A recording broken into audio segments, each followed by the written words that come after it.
ببین داداش من، مشکل ما خدا نیست، مشکل ما آدمایی هن که به نام خدا هر کار دلشون بخواد میکنن.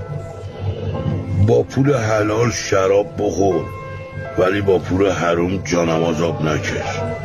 همیشه 2 تا آدم حسابی رو تو زندگی برای خودت نگه دار. 2 تا 50 تومانی بهتر از 50 تا 2 تومانیه.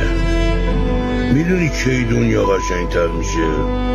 وقتی مردم بفهمن اعتقاداتشون مثل مسواک شخصیه، اون هی بازو به خورد مردم ندن. با کسی که خر بودن انتخاب کرده بحث نکن، سوارش شد. بزرگ کسی که دل بزرگ داره، وگرنه پولو که همه دارن، جدا هم داره. بزرگونه که وجود خرج کردنش داشته باشه. بعضی آدم ها ادای آدم خوبا رو در میارن، اما اینا تیغشون نمیبره، تیغشون دیگه کند شده. اگه تیغشون ببره شمر زلزوشنن.